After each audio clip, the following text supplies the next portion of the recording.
नमस्कार मित्रांनो, मी एडिटर राहुल देशमुख. आपलं या माझ्या यूट्यूब चॅनलमध्ये सर्वांचं स्वागत आहे. क्लास 3 मध्ये आज आपण क्रॉप टूलचा नवीन एक ऑप्शन अभ्यास करूया. क्रॉप टूलचा तर आपण मागच्या क्लासमध्ये स्ट्रेटी नावाचं ऑप्शन पाहिलं होतं. एक इमेज जर क्रॉस असेल तर तिला सरळ कसं करायचं वन क्लिक मध्ये. तर आज आपण क्रॉप टूलचा दुसरा अभ्यास करूया. दुसऱ्या टूलचा क्रॉप टूल मधला दुसरा ऑप्शन आहे डिलीट क्रॉप्ड पिक्सल. आता डिलीट क्रॉप्ड पिक्सल काय आहे तर तुम्ही माझा माऊसचा ॲरो बघू शकता.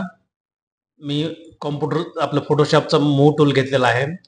मूव्ह टूल घेतल्यानंतर क्रॉप टूलला क्लिक केलं आहे. क्रॉप टूलला क्लिक केल्यानंतर इमेजवर क्रॉप नावाचं सिलेक्शन झालेलं आहे. क्रॉपचं वरती माझं माऊस पाहताय तिथे लिहिलेलं आहे डिलीट क्रॉप्ड पिक्सल्स. आता याचा यूज काय आहे? जर इमेज तुम्हाला मोठी इमेज जर तुम्हाला क्रॉप करून छोटी करायची असेल किंवा पर्टिक्युलर तुम्हाला कुठलाही एक भाग पाहिजे असेल आणि तुम्हाला ते अनवॉन्टेड भाग जर काढून टाकायचा असेल तर तुम्ही क्रॉप करता. क्रॉप ऑप्शन सर्वांनाच माहीत आहे.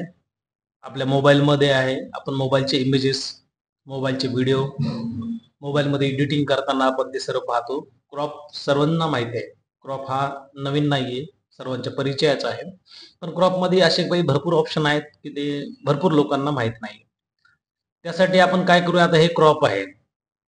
क्रॉपचं सिलेक्शन केल्यानंतर आपण जेवढा पार्ट आपल्याला पाहिजे तेवढा आपण क्रॉप करू शकतो आणि कीबोर्डवर एंटर प्रेस केल्यानंतर हा भाग तुम्हाला क्रॉप झालेला मिळेल. पण आता जो भाग कट झालेला आहे तो भाग डबल मिळेल का? बिलकुल मिळेल. परत एकदा आपण क्रॉप करूया. क्रॉप केल्यानंतर आपल्याला परत तो जर भाग पाहिजे असेल तर आपण त्याला क्लिक करूया. परत वाढवता येईल, परत वाढवता येईल. परत एंटर केलं, परत जेवढा भाग आपल्याला पाहिजे होता तेवढा परत मिळाला.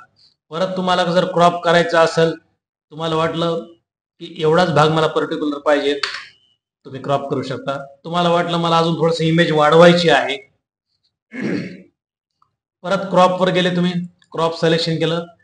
हे सगळं करत असताना सेव्ह ॲज किंवा सेव्ह बटनाचा वापर कुठलाही करायचा नाही ऑप्शनचा. परत तुम्हाला वाटलं आपल्याला अजून इमेज मोठी पाहिजे, परत तुम्ही क्रॉप केल्यानंतर इमेज वाढवू शकता.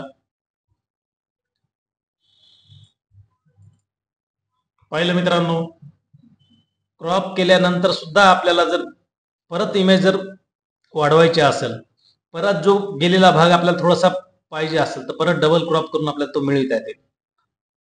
पण जर डिलीट क्रॉप्ड पिक्सलला जर इथं जर आपण राईट क्लिक केलं आणि क्रॉप केला हा भाग इतका आणि त्याच्यानंतर एंटर प्रेस केल्यानंतर बाकीचा भाग आपल्याला मिळत नाही. आता परत बघूया आपण क्रॉपला. बाकीचा भाग परमनंटली डिलीट झालेला आहे.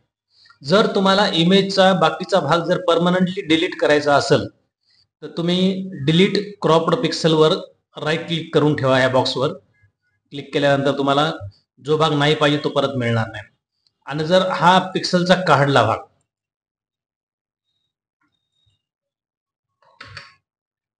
F12 करून आपण परत बॅक येऊया.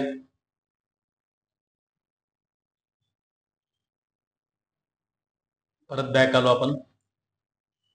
F12चं बटन दाबल्यानंतर आणि क्रॉप केल्यानंतर एंटर प्रेस केल्यानंतर क्रॉप, नंतर छोटा भाग पाहिजे आपल्याला, क्रॉप केल्यानंतर क्रॉप येईल.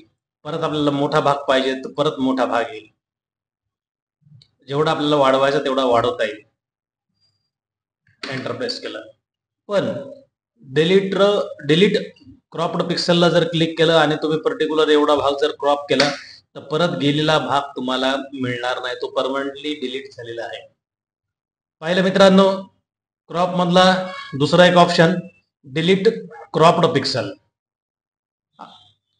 सर्वांना आवडला असेल, नवीन माहिती मिळाली असेल तर चला मित्रांनो, दुसऱ्या क्लासमध्ये परत एकदा आपण भेटूया क्रॉपच्याच टूलमध्ये, क्रॉपचा दुसरा एक ऑप्शन. तोपर्यंत धन्यवाद.